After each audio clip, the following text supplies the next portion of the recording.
Halo JPCC Man, halo semuanya, halo Pastor Joe, Bro Doni juga. Thank you buat bergabung di JPCC Man Hangout yang versi sekarang video kedua di Man Hangout kita sekarang. So kita mau keep the ball rolling, jadi pastikan bahwa kita tetap akan memberikan konten-konten yang berguna buat semua pria ya. So Pastor Joe, thank you for being our narasumber. Udah lama udah nggak kedengeran suaranya. We've been missing you in a manly way. Karena udah jarang kelihatan. Makanya hari ini kita akan benar-benar minta sedikit beberapa sharing insights, mungkin arahan juga boleh ya buat para pria di JPCC Man, atau mungkin para pria dimanapun mereka berada yang mungkin nonton video JPCC Man Hangout ini.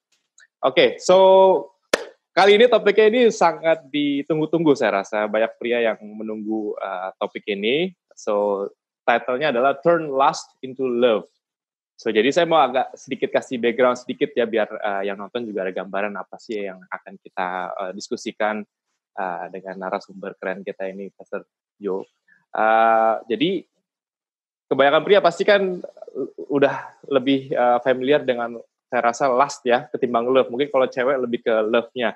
So, saya cuma ngasih gambaran bahwa kalau lust itu lebih identik dengan hawa nafsu.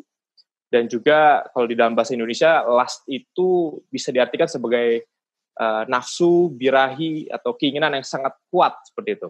Wow. Nah, sedangkan in English, lust itu, ini dalam banget sih bro. Lust is a psychological force producing intense desire for an object or circumstance fulfilling the emotion while already having a significant other or amount of the desired object. Jadi kata kuncinya tuh objek. Jadi kayak kalau bahkan pria sangat-sangat familiar dengan kata objek ya. Jadi kalau dilihat arti tadi yang saya bacakan barusan, jadi lust itu lebih ke arah bagaimana menggunakan seseorang sebagai objek atau alat untuk memuaskan nafsu diri sendiri.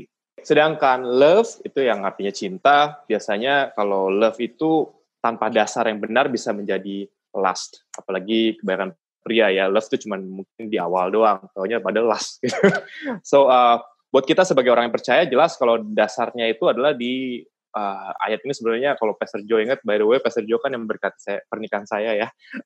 Ayat ini kebetulan saya quote, dan saya nangis bukannya karena romantis, tapi karena berat. 1 Korintus 13 ayat 4-7 saya bacain sebentar. Kasih itu sabar, kasih itu murah hati, ia tidak cemburu. Ia tidak memegahkan diri dan tidak sombong. Ia tidak melakukan yang tidak sopan dan tidak mencari keuntungan diri sendiri. Ia tidak pemarah dan tidak menyimpan kesalahan orang lain. Ia tidak bersuka cita karena ketidakadilan, tetapi karena kebenaran. Ia menutupi segala sesuatu, percaya segala sesuatu, mengharapkan segala sesuatu, sabar menanggung segala sesuatu. Jadi dalam sekali sebenarnya kalau kita refer ke Bible. So kayaknya kali ini kita pengen diskusi dengan Pastor Joe ya, Bro Doni, untuk lebih realnya tuh kayak gimana sih yang harusnya sebagai pria kita ambil sikap seperti itu ya. Ya, kita udah ngelihat banyak sekali mungkin the difference ya between two of the two things, dari lust sama love itu kan perbedaannya jauh sekali ya. Kalau lust itu benar-benar yang objek untuk memenuhi hawa nafsu kita gitu, dan sedangkan kalau love itu lebih banyak memberi ya, untuk memberikan buat orang lain gitu. Mungkin dari hari ini kita mau tahu nih dari Pastor Joe, narasumber kita, pengalamannya nih. Pastor Joe ceritakan ke kita, dulu waktu Pastor Joe masih muda, bagaimana caranya Pastor Joe itu waktu pacaran, atau waktu even dalam pernikahannya Pastor Joe, gimana caranya untuk setiap kali merubah situasinya dari lust into love. Itu mungkin insight-nya itu Pastor Joe bisa kasih. Oke. Pertama-tama terima kasih Bro Anggia dan juga Bro Doni, thanks for having me di dalam hangout kali ini. Setiap kali kalau saya diajak berbicara tentang love sama lust, saya selalu refer kembali atau mengacu kembali kepada sebuah pengertian yang pernah disampaikan oleh seorang hamba Tuhan yang namanya Edwin Louis Cole. Dia itu adalah seorang pelopor lah, perintis dari pelayanan pria sejati atau Maximize Manhood. Dalam bukunya, beliau sudah almarhum by the way, dalam bukunya beliau pernah mengutip menulis sebuah kutipan yang bunyinya seperti ini sih kurang lebih. Love desires to benefit others at the expense of self. Love desires to give. Kasih atau cinta memiliki hasrat untuk menguntungkan orang lain, bahkan harus mengorbankan diri sendiri. Karena kasih atau cinta memiliki hasrat atau keinginan untuk memberi. Lalu sebaliknya, lust desires to benefit self at the expense of others. Because lust desires to get. Hawa nafsu memiliki hasrat untuk menguntungkan diri sendiri, bahkan harus mengorbankan orang lain. Karena hawa nafsu memiliki keinginan untuk mengambil atau mendapatkan bagi kepentingan diri sendiri. So itu salah satu hal yang selalu jadi panduan atau pengertian buat saya pribadi untuk check up terhadap diri sendiri. Apakah yang saya lakukan ini itu lahir dari cinta atau dari hawa nafsu? Lahir dari kasih yang sejati atau lahir dari keinginan daging saya sendiri? Karena kalau hal tersebut lahir dari cinta atau lahir dari kasih, seharusnya hal tersebut akan melahirkan keinginan untuk memberi, keinginan untuk menguntungkan orang yang saya cintai atau orang yang saya kasihi. Tapi kalau tindakan tersebut lahir dari hawa nafsu, maka hasilnya adalah tindakan tersebut akan mencoba mengambil keuntungan untuk diri saya sendiri. Bahkan kalau perlu mengorbankan orang lain, mengorbankan orang yang katanya saya cintai, orang yang katanya saya kasihi. Nah, itu yang selalu menjadi dasar pengertian buat saya untuk ngecek setiap kali, sama seperti kita every now and then, apalagi kalau umur sudah cukup bertambah, kita harus lakukan medical check-up secara rutin. Demikian juga mungkin kita perlu doing love check-up ya, atau heart check-up gitu loh. Apakah tindakan yang kita lakukan ini dasarnya itu cinta atau hawa nafsu? Apakah kita ingin memberi atau sebenarnya motivasinya sebenarnya ingin mengambil untuk keuntungan diri kita sendiri? Nah, itu selalu yang jadi dasar buat saya untuk berpikir tentang love sama lust. Nah, kalau soal pengalaman, tentunya saya bukan orang yang sempurna. Kalau sempurna udah nggak di sini harusnya. Iya, saya laki-laki normal. Apalagi dulu waktu zaman-zaman di mana saya belum bertobat sungguh-sungguh menjadikan Yesus sebagai Tuhan dan Juru Selamat pribadi saya. Ada banyak hal yang mungkin sebagai laki-laki normal, sebagai orang biasa yang tinggal di dalam dunia ini, di mana saya juga sering atau bisa jadi tergoda dengan hal-hal yang sifatnya berbau hawa nafsu, baik itu yang berupa material ataupun yang berupa sifatnya godaan seksual. Ya, tentunya ada begitu banyak hal yang saya harus lalui dan hadapi. Nah, bedanya adalah ya, sebelum saya menerima Yesus sebagai Tuhan dan Juru Selamat, kemampuan saya untuk melawan godaan hawa nafsu tersebut jauh lebih rentan, jauh lebih lemah lah ya. Jauh lebih lemah. Kenapa? Karena saya sendiri juga nggak punya pertahanan yang cukup untuk melawan itu semua gitu loh. Bahkan saya cenderung terjebak dengan pengertian yang salah gitu, bahwa ya nggak apa-apalah sekali ini aja gitu loh. I'm gonna be okay kok, besok-besok enggak lagi, dan seterusnya, dan semuanya, dan akhirnya mencoba hal-hal yang membuat saya jatuh ke dalam begitu banyak kesusahan di dalam kehidupan saya gitu loh. Tapi setelah, puji Tuhan, saya pacaran, bisa dibilang saya pacaran cuma 2 kali. Yang pertama sebelum saya terima Yesus sebagai Tuhan dan Juru Selamat secara pribadi, walaupun saya dari kecil memang lahir di keluarga Kristen, tapi ya kalau ngomong soal keselamatan dan hidup baru, lahir baru ya awal-awalnya saya ikut orang tua saja ke gereja, jadi orang Kristen karena orang tua atau karena ada di dalam keluarga Kristen.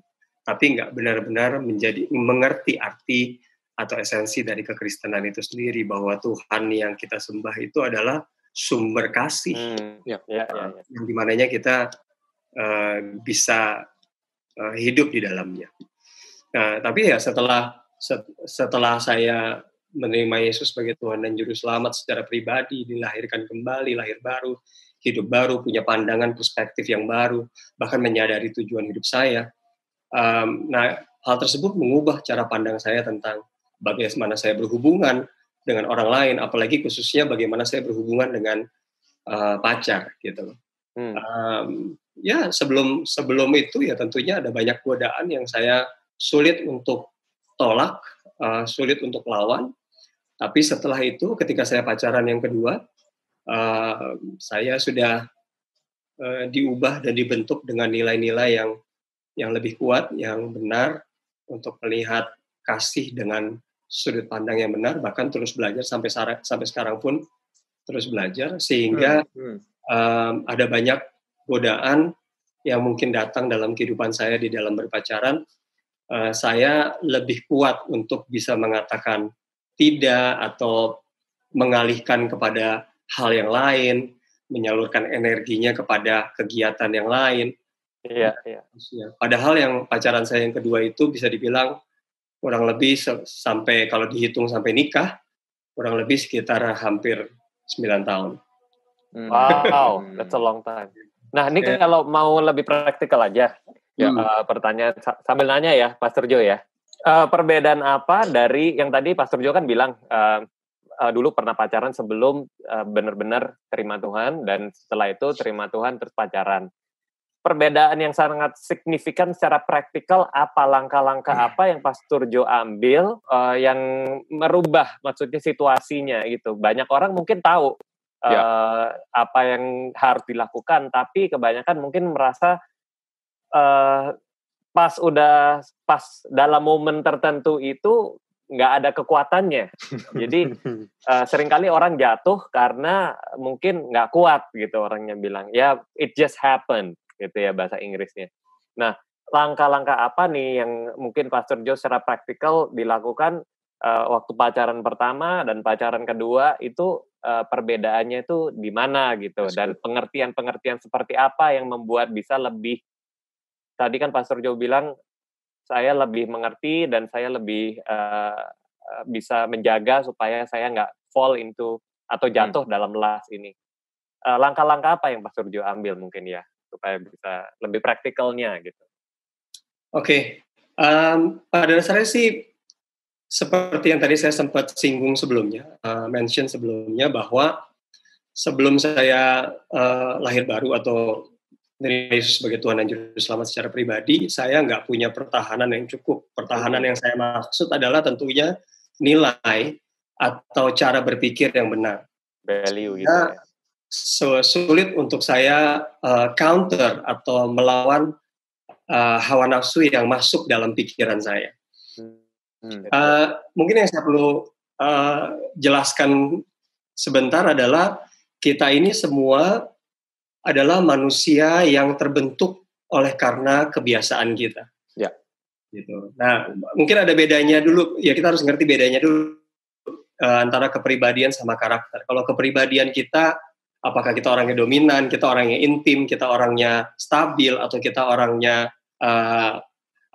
cermat dan seterusnya, itu adalah kepribadian yang Tuhan berikan kepada kita.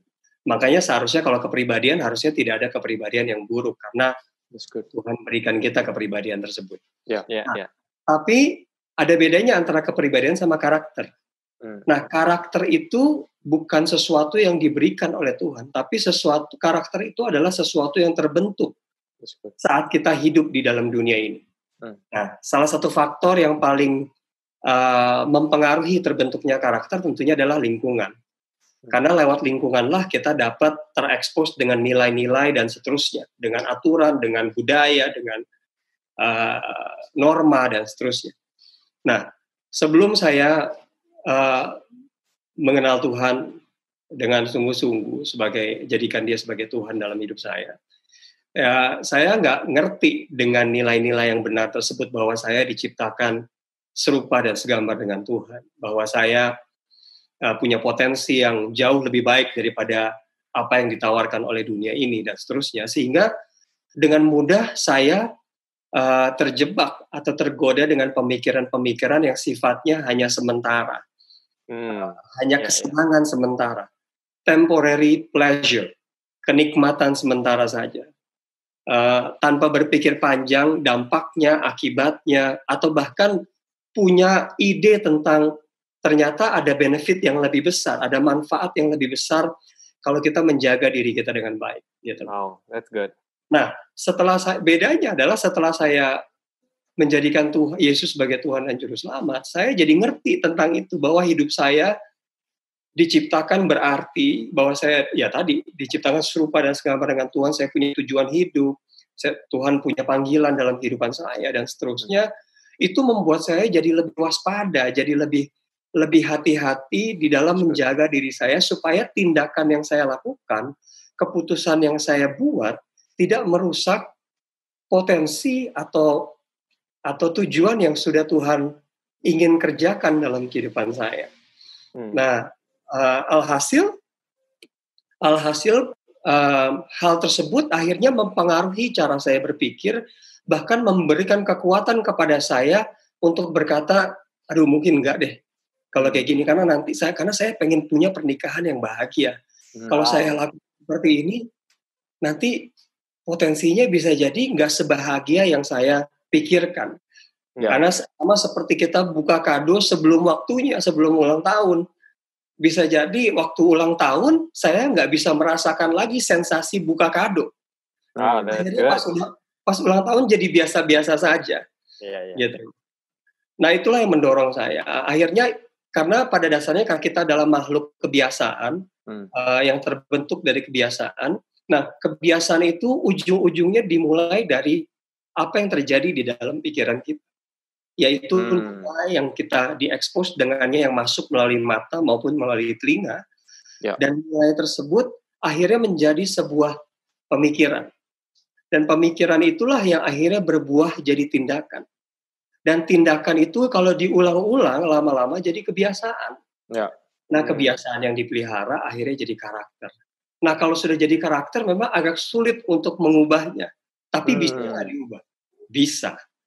Dengan cara seperti apa? Diganti nilainya sehingga membuahkan pemikiran yang baru, sehingga akhirnya menghasilkan tindakan-tindakan yang baru yang kita bisa ulang jadi kebiasaan dan akhirnya membentuk karakter yang baru.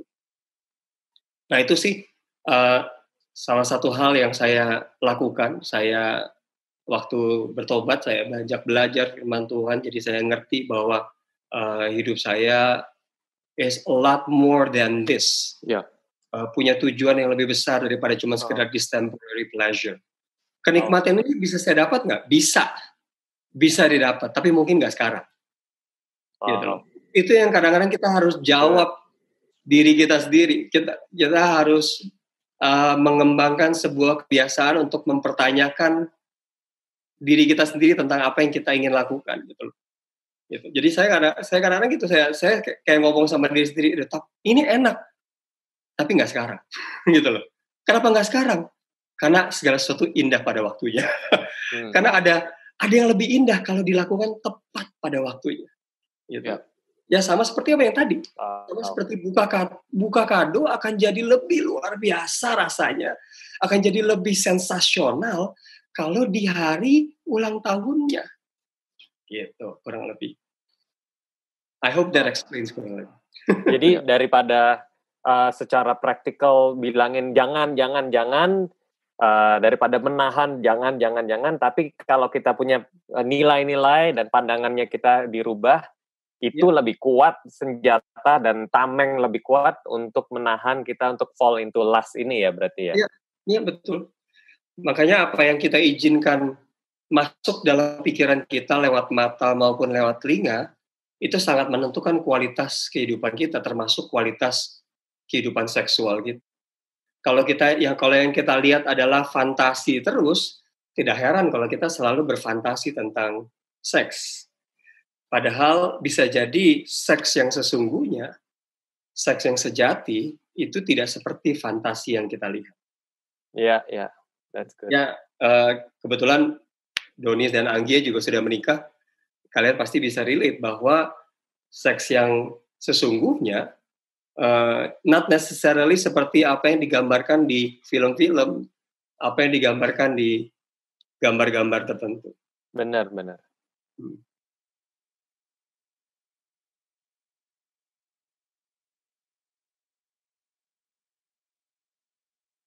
If I'm wrong, saya juga lupa source-nya, tapi ada yang bilang research, jadi dalam sehari itu pria itu tendensinya bisa memikirkan lust atau hal-hal yang seperti itu kurang lebih itu bisa lebih dari 10 kali gitu. Saya sempat kepikiran, gila, seharian 10 kali, banyak juga, berarti itu mungkin orang nganggur kali ya, atau lagi gak ada kerjaan. Maksudnya, kalau orang sibuk harusnya dia gak kepikiran ke sana. Tapi kenyataannya yang saya mau tanya adalah, ketika, kalau tadi saya dengerin apa yang dibagi oleh Pastor Joe tuh, sangat real banget, applicable banget, tapi kayak lebih pas kalau memang yang spiritual muscle-nya udah dilatih, atau sudah terbiasa dibangun dari fondasinya udah oke. Nah, tapi kan kenyataannya mungkin 60-70% pria di luar sana, atau mungkin di JBCC Men, semoga nggak banyak ya,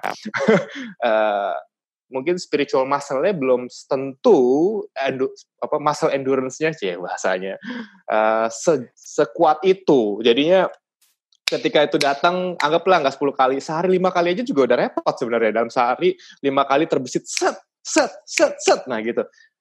Untuk dia punya perlindungan yang kuat itu kan agak susah tuh, Pastor. Nah, bisa nggak Pastor kasih sedikit tips? Kalaupun sampai itu terjadi, what should they do gitu? Supaya mereka nggak yang kayak tadi, nggak sengaja kepleset begitu. Ya. Kalau menurut saya sama seperti yang tadi sebenarnya Anggia juga sudah sempat singgung di dalam pertanyaannya ya, di dalam menyampaikan pertanyaannya. Ya, beberapa hal praktikal yang kita perlu perhatikan adalah gini, kemungkinan orang yang berpikir banyak tentang lust, tentang hawa nafsu, tentang seksual dan seterusnya adalah orang-orang yang bisa jadi memang kurang kerjaan. Right. Ya. Kerjaannya nggak banyak, mungkin dia perlu lebih sibuk gitu loh istilahnya. Tapi pastikan kesibukannya produktif ya, bukan cuma sekedar menyibukkan diri. Gitu. Karena kita perlu ingat juga cerita waktu Daud jatuh ke dalam dosa dan akhirnya tidur dengan istri orang lain gitu ya, dengan Batsheba. Itu terjadi karena apa sih sebenarnya? Karena di saat itu ditulis di dalam firman Tuhan bahwa di saat waktunya raja-raja pergi berperang, Daud lagi sendirian di rumah. Nggak ikut perang dia ya? Iya, Daud lagi sendirian di dalam istananya. Mau ngapain? Orang yang lain semua lagi pergi kerja, yang lain semua lagi berkegiatan. Dia nyantai-nyantai aja. Dia ada kerjaan. Nah, akhirnya lebih banyak peluang untuk dia jatuh ke dalam dosa. Jadi ngintipin orang mandi dan seterusnya. Gitu. Oke. Nah, itu salah satu hal yang bisa kita hindari sebenarnya secara praktikal. Apalagi kalau kita masih jauh lebih muda, masih umur 20-an, apalagi ya, itu justru di saat-saat hormon kita sangat produktif when it comes to berkegiatan, menyalurkan energi kita. Yang kalau kita tidak salurkan ke dalam kegiatan-kegiatan yang menghasilkan sesuatu yang produktif, tidak heran kalau kita jadi memakai energi kita tersebut untuk memenuhi hasrat hawa nafsu kita yang lewat di dalam pikiran kita. Ada pepatah yang sering kita dengar juga bahwa kita nggak bisa larang burung terbang di atas kepala kita gitu loh istilahnya. Right. Tapi yang akan jadi bodoh, yang akan menjadi sangat bodoh adalah kalau kita izinkan burung itu berhenti dan bersarang di atas kepala kita. Nah, demikian juga dengan hal yang sama. Saya nggak ada masalah dengan studi tadi atau hasil survei tadi. yang berkata bahwa kita bisa memikirkan tentang lust atau hawa nafsu seperti itu 10 kali sehari atau berapa kali pun sehari. Ya buat saya ya udah kan itu secara tendensi naturalnya manusia yang vulnerable ini di dalam dunia ini kan memang begitu. Tapi kan kita bisa memilih. Kita nggak perlu dikuasai oleh pikiran kita. Kita yang harus menguasai pikiran kita. Nah, untuk menguasai pikiran kita perlu melatih. Nah, seperti yang tadi Anggi katakan, perlu melatih muscle kita. Muscle roh kita, muscle iman kita, termasuk muscle yang akan menentukan bagaimana cara kita berpikir, gitu loh. Pikirannya lewat, ya biarin aja lewat, gitu loh istilahnya. Kadang-kadang saya bahkan suka maksudnya suka manifestasikan itu juga di dalam gerakan gitu ya, lewat ya udah buang aja gitu loh istilahnya. Ya buang lewat aja gitu. Abis itu pikiran yang lain gitu loh. Abis itu pikiran yang lain. Nah sama seperti apa yang Yusuf lakukan kan? Bahkan lari ya dia. Bahkan Yusuf udah bukan pikiran lagi, udah image di depan dia. Susah udah pikirannya udah pasti, image-nya ada di depan, bukan cuma sekedar image 2D tapi 3D lagi gitu loh. 4D bahkan istilahnya bisa dipegang gitu istilahnya. Udah grepe-grepe juga ya. Tapi exactly seperti apa yang Yusuf lakukan, harusnya kita tinggalkan. Kita kabur. Nah, kalau itu udah physically di depan kita, ya kita keluar lah. Kita kabur, keluar dari rumah, keluar dari kamar, keluar dari ruangan, dan whatever it is. Tapi kalau itu masih berupa pemikiran, ya kita keluar dari pemikiran itu, sama, simple kan, nggak gitu. Kita keluar dari pemikiran itu. Caranya keluar gimana? Ya ganti pikirannya dengan pikiran yang lain. Gitu. Pikirkanlah tentang basket, pikirkanlah tentang sepak bola, pikirkanlah tentang apalah yang menyenangkan kita yang sesuai dengan hobi kita. Nah, kalau hobi kita berhubungan dengan hawa nafsu yang seperti itu, ya kita harus ganti hobinya berarti. Oke. Karena itu bukan untuk hobi, ya. Oke, Pastor, tapi saya kadang terbesit barusan Pastor ngomong dari awal sebenarnya itu kita kalau ngomong ya memang lah ini makanya journey buat setiap pria di dalam imannya juga sebenarnya. Tapi yang kenyataan di dunia itu kebalikan semua, bukan? Maksudnya kayak kalau Pastor bilang sabar. Kalau kenyataannya kalau cowok gas gitu, justru malah seberapa jago loh gitu kan.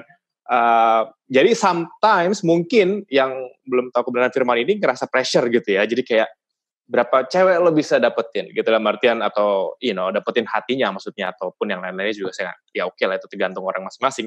Itu kenyataan dunia. Jadi sebenarnya role model cowok yang tahan itu hampir susah ya, jujur aja. Maksudnya ya so far sih waktu saat saya lebih muda dari sekarang masih muda tentunya.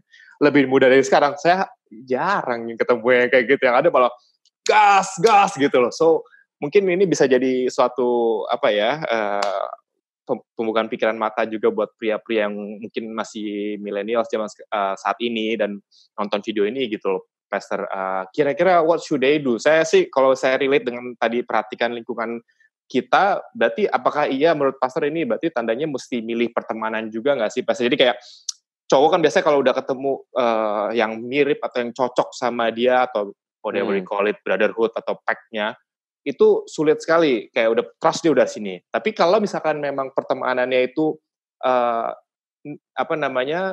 ya nature-nya seperti itu, bahkan jadiin satu habit, bercandaannya selalu nggak jauh-jauh, gitu kan? Kayak di luar sana kan hal lumrah, udahlah cuma bercandaan doang, tapi jadi bisa jadi kita jadi ke bawah juga bercandaannya arah-arah ke sana. It's just a joke, tapi padahal tanpa sadar itu ngisi terus gitu loh, Pastor Joe. So what do you think? Apakah itu tanda dia harus akan lebih baik dia cut perhubungannya dan cari pertemanan baru gitu, Pastor? Ya, yang pertama-tama saya tadi juga tidak menyarankan untuk tahan atau sabar sih, karena justru saya lebih menyarankan untuk kabur, untuk keluar. Karena nggak bisa ditahan gitu-gitu. I know. Don't play with it. Don't play. Don't play. Jadi tipsnya bukan tahan, tipsnya juga bukan sabar, bukan. Nah, dalam hal ini bukan kesabaran yang dipakai, bukan. Kabur aja ya. Dalam hal ini yang dipakai adalah keluar atau ganti, gitu loh. Jadi bukan tahan, bukan sabar, ganti, keluar. We decide. Ini hidup saya. Jadi saya yang putuskan, gitu loh. Jadi saya nggak mau izinkan siapapun atau apapun memutuskan hidup saya. Saya yang putuskan. Gitu. Saya yang putuskan. Saya mau ganti. Saya nggak mau ini. Gitu. Kenapa? Karena yang saya mau bukan cuma kesenangan sementara sekarang doang. Yang saya mau adalah kesenangan yang kekal. Salah satunya adalah namanya pernikahan. Pernikahan yang sehat. Pernikahan yang bisa dinikmati. Pernikahan yang dari muda sampai nanti saya udah opa-opa, saya bisa ketawa. Saya bisa bahagia, puas dengan pernikahan yang saya jalani. Tapi kalau cuma sekedar kesenangan sementara doang, coba tanya lagi sama diri sendiri. 20 tahun dari sekarang, 30 tahun dari sekarang, what do you think yang akan terjadi ketika kamu lihat kehidupan kamu? Sementara sisi kiri kanan kamu, teman-teman kamu, orang-orang yang di sekeliling kamu, menikah, punya anak, dan seterusnya. What would happen kalau kamu continue dengan cara hidup yang sekarang yang dibilang orang normal-normal aja kok, baik-baik aja kok, ini semua juga lakukan, dan seterusnya. Apa yang kamu mau petik, apa yang kamu mau capai, mimpi seperti apa yang kamu lihat terhadap diri kamu 10, 20, 30 tahun dari sekarang. Right. Dan jangan lupa juga tanyakan ini, kalau kamu punya anak wanita, nggak usah wanita deh, dua-duanya deh, kalau kamu punya anak pria juga, pria dan wanita, kamu mau nggak anak pria dan anak wanita kamu hidup seperti kamu hidupi sekarang? Wow, that's good. Gitu. That's deep. Dipakai orang atau memakai orang, gitu. Yang tentunya saya yakin semua juga udah ngerti, gitu ya. Yang tentunya ketika kita lakukan hal-hal seperti itu ada konsekuensinya. Konsekuensi secara fisik bisa kena penyakit, bisa hamil, bisa dan seterusnya. Gitu. Belum lagi konsekuensi secara keuangan, kita harus bertanggung jawab kalau dia hamil, kita harus keluar uang, kita harus nikah dini, kalau kita nggak nikah dicari sama orang tuanya dan seterusnya, dan ada begitu banyak hal lain lagi. Ya. Nah itu yang kita harus pikirkan di tengah-tengah semuanya itu, gitu loh. Nah kita harus bisa punya cara berpikir yang benar. Itu terlepas daripada ini normanya udah begini kok. Semua di zaman sekarang juga lakukan, ya biarin aja. Itu kan hidup orang lain. Right. Ya biarin aja. Sekarang bagaimana dengan hidup kamu? Gitu loh. Bagaimana dengan hidup kamu? Kamu mau nggak? Gitu istilahnya. Punya pernikahan yang bahagia, istilahnya. Dan seterusnya. Itu yang kita harus pikirkan. Kalau mau, ya berarti kita harus lakukan tindakan-tindakan, ganti pikiran kita dengan pikiran yang akan membawa kita kepada pernikahan yang bahagia tersebut. Kalau kita punya perusahaan, kalau kita kerja, kalau kita kaya pun, ada begitu banyak orang yang punya segala-galanya tapi merasa kesepian. Kita karena nggak bisa punya orang yang dikasihi untuk berbagi dengannya. Gitu loh. Nah, saya pingin punya orang yang saya mau berbagi hidup saya. Berbagi di dalam suka maupun berbagi di dalam duka. Gitu. Saya pengen ketawa bareng, saya pengen nangis bareng, saya pengen saling mendoakan bareng. Bisa ada kesempatan untuk memuji dia, menegur dia, bisa ada kesempatan untuk dikasih masukan juga sama dia dan dipuji oleh dia dan seterusnya. Ada begitu banyak kehidupan yang begitu hidup daripada cuma sekedar temporary pleasure yang ada di depan mata kita. Gitu. Nah dari tadi Pastor Joe kan ngomongnya memang sangat baik ya, ngomongin tentang jangan karena mau temporary pleasure ini kita sacrifice dengan yang hal yang sesungguhnya, which is love kan. Tapi kita unfortunately di today's society banyak juga orang-orang yang sudah yang trapped in this mindset sampai mereka udah married pun Mereka kirain udah married, udah lepas, automatically kan sudah ada istri. Tapi secara mereka nggak sadar, kalau mereka nggak merubah mindsetnya mereka juga terbawa-bawa sampai married. Waktu married pun sudah punya istri pun mereka masih terikat dalam lust ini juga gitu. Nah itu gimana caranya mereka itu what should they do supaya mereka nggak trapped into this lust ini ya, karena it's a sin yang nggak bisa hilang secara otomatis, nggak sendirinya, harus ada sesuatu yang mereka lakukan. Apa kira-kira yang mereka bisa lakukan tuh Pastor Jo? Ya, saya justru ingin mengajak orang-orang yang sudah menikah untuk berpikir dengan perspektif yang lebih positif, yaitu mari kita menyadari bahwa pandangan kita yang tadinya kita pikir, aduh, kalau saya udah married pasti semua ini selesai karena saya sekarang sudah bisa menyalurkan. Iya, benar. Legal. Wow, saya gitu loh. Nah, mari kita sadari bahwa ternyata sekarang kita lebih punya bukti yang konkret untuk mengatakan bahwa aduh iya, ternyata pandangan saya salah. Kalau kita masih single kan kita nggak bisa ngomong begitu kan. Oh, pandangan saya kayaknya salah nih, kan kita juga belum ngerasain gitu ya. Right. Tapi karena sekarang kita sudah married, mari kita sama-sama mengakui dengan diri kita sendiri bahwa iya ya, pandangan saya salah. Ternyata yang saya pikir kalau sudah married itu selesai, ternyata nggak selesai. Bahkan bisa menjadi-jadi dan dampaknya bisa lebih buruk lagi. Kenapa? Karena saya sekarang sudah punya tanggung jawab. That's right. Ternyata nggak selesai. Berarti yang salah bukannya tindakan seksualnya, bukan istrinya yang udah pasti, gitu loh. Yang salah, oh istrinya berarti nggak cocok nih, nggak, bukan. Dan mau diganti gitu, bukan ya cocok. Gitu loh. Yang salah bukan itu, yang salah di sini. Ya, mindset ya berarti ya. Di dalam pandangan kita bahwa mengejar kepuasan seksual dengan mengganti-ganti pasangan itu tidak akan ada pernah habis-habisnya, nggak ada. Nggak akan pernah ada, there is no end to fulfilling the desire of the flesh. There is no end. Yes. Nggak ada akhirnya dari memuaskan hasrat daging kita, nggak ada. Nggak usah ngomongin wanita lah. Ngomongin apa aja, uang pun begitu. Aduh, kalau kita udah punya 1 M, waduh, I can do anything, udah nggak perlu apa-apa lagi. Pas sudah sampai 1 M, pengen 2 M. Yeah, that's right. Pengen 1 T akhirnya. Lalu kalau udah sampai 1 T, kayaknya udahlah, udah nggak perlu apa-apa lagi. Udah sampai 1 T, pengen 2 T.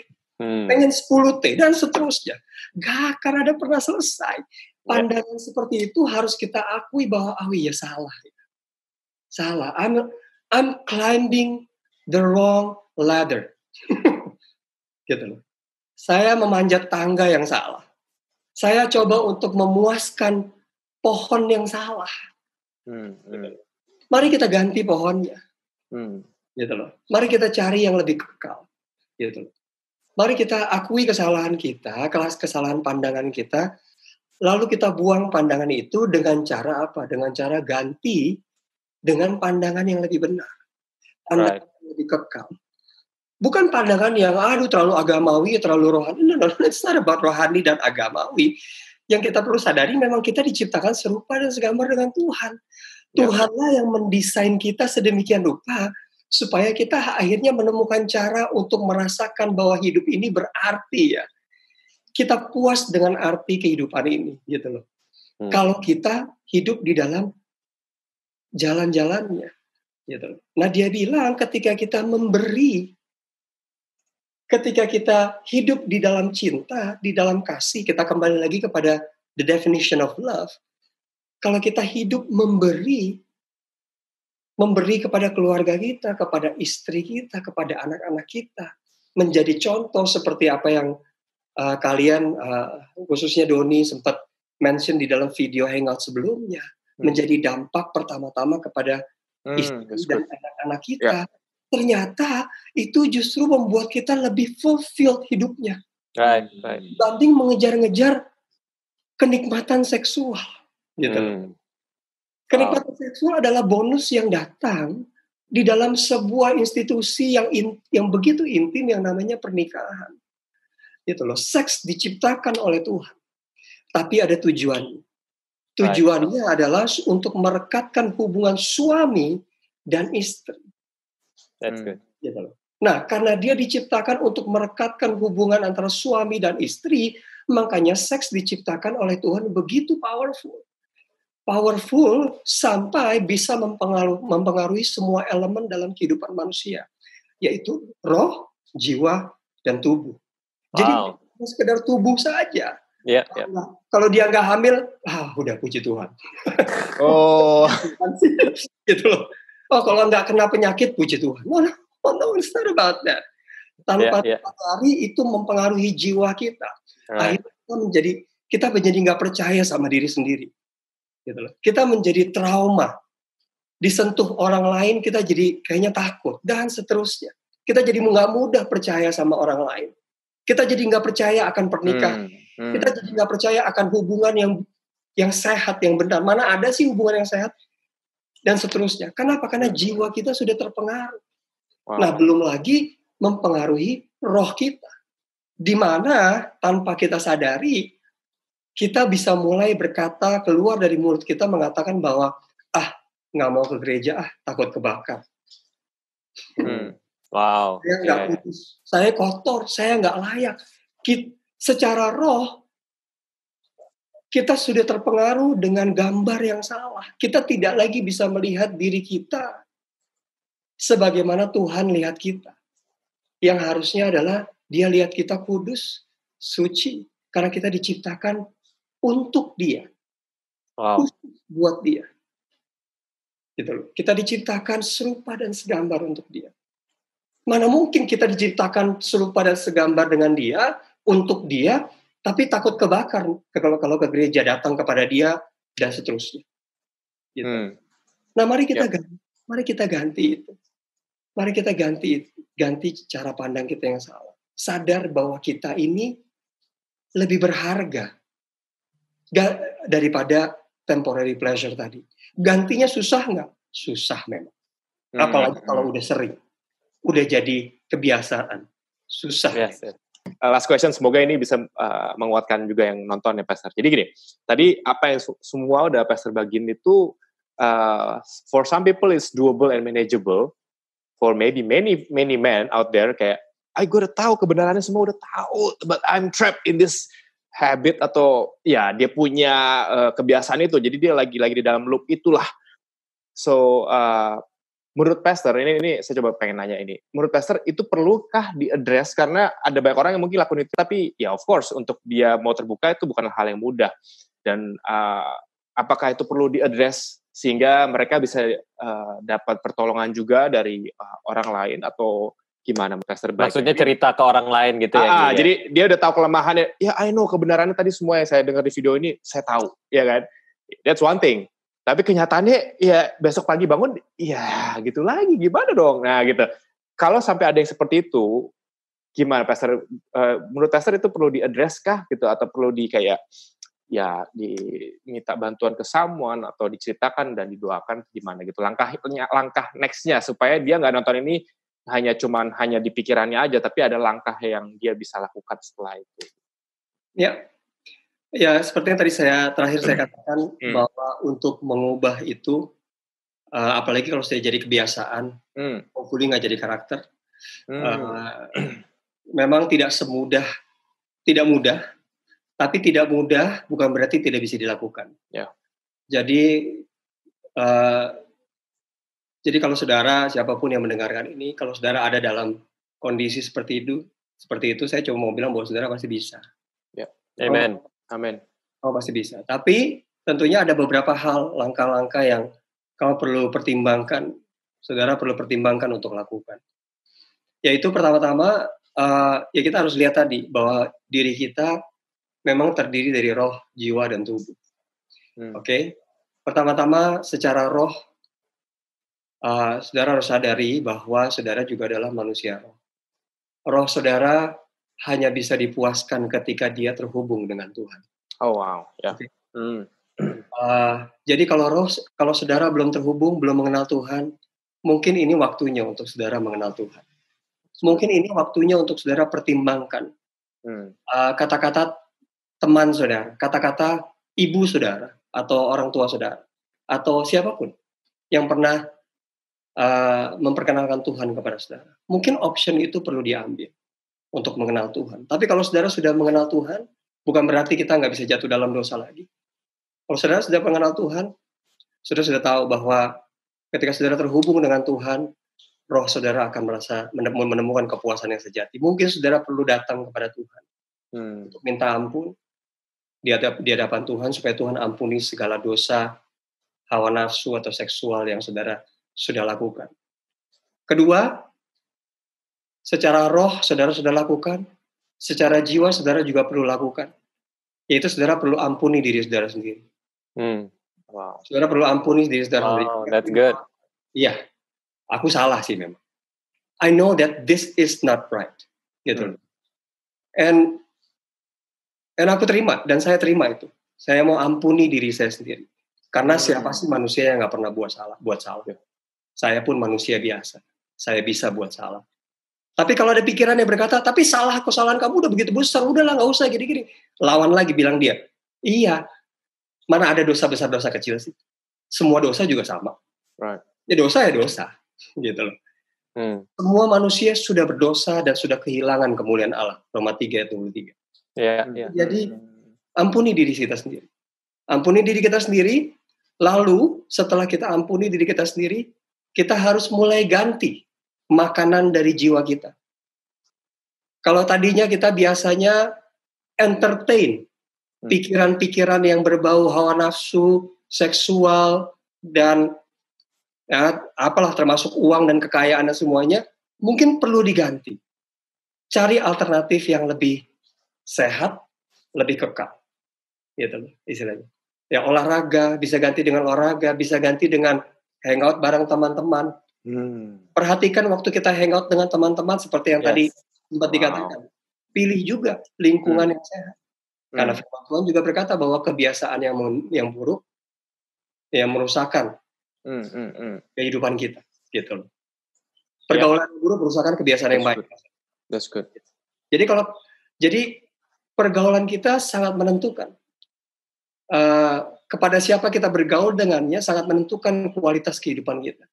Makanya Dr. A.R. Bernard suka bilang, show me your friends and I'll show you your future. That's right. Kalau kita perhatikan dengan siapa kita bergaul, kita perhatikan dengan siapa kita memberi makan jiwa kita, kita tertawa akan candaannya siapa dan candaan yang seperti apa. Very good. Lalu belum lagi nonton film seperti apa yang kita perhatikan. Film seperti apa yang kita nikmati, yang kita tonton. Mungkin kita perlu ganti, gitu loh. Tapi sebenarnya waktu kita nonton film juga, bagaimana kita menikmati film itu sangat terpengaruh dengan nilai yang kita punya di dalam pikiran kita. Wow, Kalau nilai kita adalah nilai-nilai yang jorok, nilai-nilai yang seksual, ya tentunya kita juga suka emang film-film yang seperti itu. Nah mungkin nilai-nilainya dulu yang perlu diganti. Sadar bahwa kita lebih berharga daripada nilai itu, bahwa ada nilai yang lebih tinggi. Gitu loh.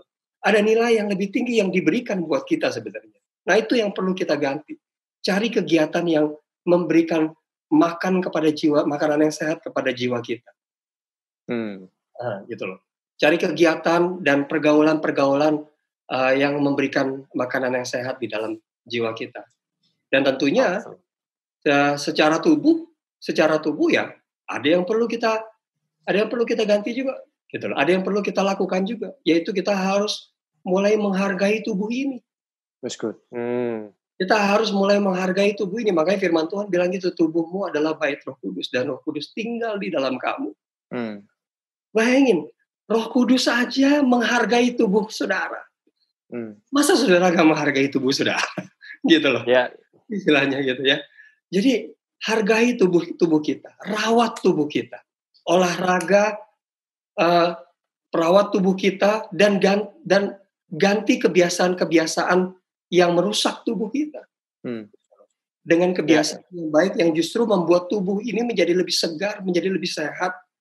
Gitu. Kalau sudah pernah jatuh sekian tahun, gimana? Siapa tahu ada efek sampingnya. Ya, biarin aja. Namanya juga udah lewat. Gitu loh. Tidak ada yang bisa mengubah masa lalu. Yang kita bisa ubah adalah masa depan. That's right. Okay. Nah, masa depan bisa diubah hari ini. That's good. Amen. Keputusan yang saudara dan saya ambil. Gitu. Apa yang sudah lewat ya biarkan. Yang sudah kita nggak bisa kendalikan, kita serahkan kepada Tuhan. Yang masih kita bisa kendalikan, mari kita ambil keputusan. Dan berdoa, Tuhan berikan kekuatan kepada kita, supaya di hari-hari selanjutnya, kita bisa lebih bijaksana di dalam memilih, melangkah, dan mengambil keputusan yang tepat. Wow, okay. Wow. Thank you so much, Pastor. Dan itu sih. Thank you, Pastor. Kalau saya boleh coba wrap up tadi, berarti how to turn lust into love itu tadi seperti yang tadi Pastor bagikan, kita harus perbarui pikiran kita, right? Kenali setiap titik lemah kita tadi, dan juga perhatikan lingkungan kita. Dan tadi tambahan yang sangat powerful menurut saya, kasih makan jiwa, roh dulu, roh, jiwa dan tubuh kita. Dan kayaknya itu harus daily ya, Pastor, ya, nggak bisa seminggu sekali doang kayaknya ya. Yep. Sama kayak kita latihan aja. Ya. Oke. Kalau boleh saya tambahkan satu hal lagi. Ya. Buat saudara, kenapa saudara perlu lakukan semuanya itu? Ingat, kalau saudara sudah menikah, ingat bahwa ada istri yang menanti saudara. Hidup sama waktu tua nanti, gitu loh. Ingat janji pernikahan kalian. Ingat bahwa kalian mungkin pernah mengatakan bahwa I want to grow old with you. Saya ingin jadi tua, hidup tua, bahagia bersama dengan kamu. Ingat juga ada anak-anak yang menantikan saudara. Wow. Supaya kita nggak wasting our lives. Ada anak-anak yang pengen saudara ada di situ waktu dia menikah nanti. Dan nggak harus ribut tentang masalah siapa yang duduk di depan. Karena saudara udah nggak bersama lagi. Dan seterusnya. Oh, wow, oke. Okay. Ingat tentang itu. Ingat ada generasi berikutnya yang ingin lihat contoh yang baik. Supaya punya harapan di depan. Itu. Kalau saudara masih single, ingat bahwa ada masa depan yang lebih baik di depan. Ingat bahwa ada sosok wanita yang mungkin saudara belum kenal sekarang, yang perfect for you, yang waiting untuk menikmati potensi kehidupan pernikahannya di masa depan dengan saudara. Ingat bahwa hidup ini jauh lebih besar daripada cuma sekedar kenikmatan seksual yang ada di depan saudara. Yang bukan punya saudara sebenarnya. Yeah. Just because you can buy it, bukan berarti itu harus jadi hidup saudara. Jangan biarkan uang menentukan jalan hidup saudara. Saudara yang harus menentukan uang. Kemana dia harus. It was so powerful. Kalau kita pikirin ke depannya itu mengubah dan memberikan alasan kenapa saudara bahwa ada istri yang menanti masa depan kita, generasi-generasi yang di dalam gaya hidup setelah ini yang menanti kita. Thank you so much, Pastor Joe, once again.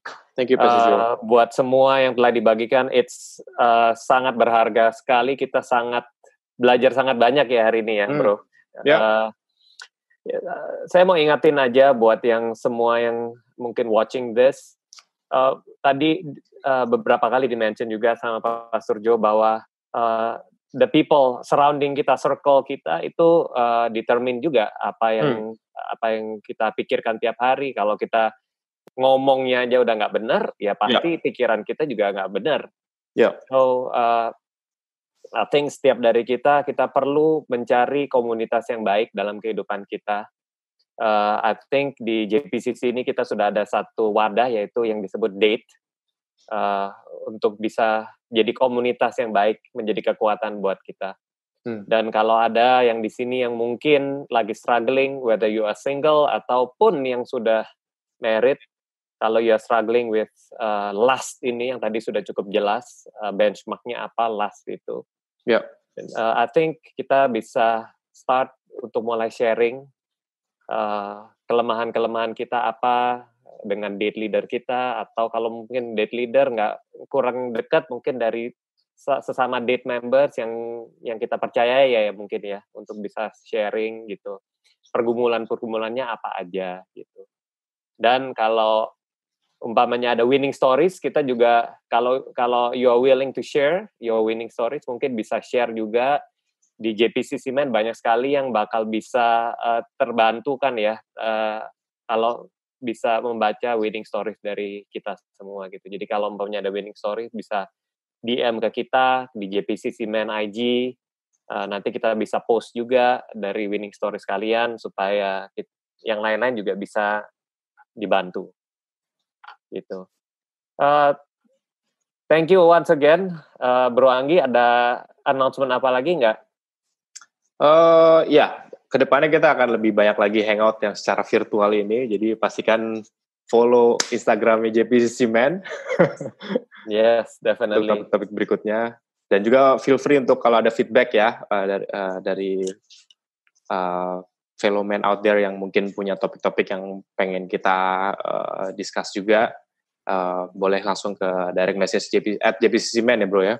Iya, JPCC Men. Ya, bisa direct message kita maunya topik-topik apa ke depannya. Mungkin narasumbernya siapa lagi. Mungkin by popular demand, Pastor Joe bisa balik kembali untuk memberikan insight-insight lagi. Sebelum kita tutup, will you pray for us, buat juga siapapun pria yang nonton video ini, dan supaya mereka bisa diinspirasi bukan hanya dari pembelajaran aja, tapi secara spiritual mereka juga bisa tergerak lebih lagi untuk mendekatkan diri kepada Tuhan. Is that okay, Pastor Joe? Sure. Let's pray. Ya, mari kita berdoa. Tuhan, terima kasih untuk kesempatan di mana kami boleh berbicara tentang cinta atau kasih yang Tuhan berikan kepada kami, melawan segala keinginan hawa nafsu yang seringkali coba untuk menipu kami, menggantikan kasih yang sejati, menggantikan cinta yang Tuhan maksudkan dengan hawa nafsu yang membawa kenikmatan hanya sementara. Kami berdoa supaya Tuhan berikan kekuatan kepada kami, khususnya kepada saudara-saudara kami yang hari ini menyaksikan program ini Tuhan, menyaksikan video hangout ini. Tuhan berikan kekuatan kepada mereka, tunjukkan kepada mereka bahwa mereka punya masa depan yang lebih cerah. Tunjukkan kepada mereka bahwa mereka punya kemampuan untuk mendapatkan hal-hal yang lebih baik daripada apa yang dunia tawarkan dalam bentuk kenikmatan sementara. Tunjukkan bahwa mereka mampu keluar dari semua permasalahan hawa nafsu yang ada. Karena kekuatan yang mereka miliki bukan dari mereka sendiri, bukan berdasarkan kekuatan manusia yang terbatas, tapi saat mereka terbuka kepada Tuhan dan datang kepada Tuhan, bahkan hidup di dalam firman-Mu, mereka akan mendapatkan kekuatan baru. Amin. Untuk menggantikan segala sesuatu yang mungkin sudah menekan, mencuri, bahkan membunuh dan menghancurkan kehidupan mereka. Yes. Tuhan bisa gantikan itu dengan sesuatu yang mendatangkan harapan dan sukacita di dalam kehidupan mereka. Amen. Aku berdoa supaya kiranya kekuatan dari Tuhan, damai sejahtera dari Tuhan turun di dalam hati dan pikiran mereka. Memampukan mereka untuk mengambil langkah yang baru. Satu langkah setiap harinya. Untuk dapat membangun suatu kebiasaan yang baru. Untuk dapat membangun suatu gaya hidup yang baru. Sehingga janji Tuhan pun bisa mereka nikmati di dalam kehidupan mereka. Amin. Terima kasih Tuhan. Kau adalah Tuhan yang baik. Kau adalah Tuhan yang mengasihi kami. Dan kepadamu lah kami temukan pengharapan kami. Di dalam nama Tuhan Yesus Kristus, kami berdoa dan mengucap syukur. Amin. Amin. Thank you, Pastor Joe. Thank you, Bro Doni. Thank you.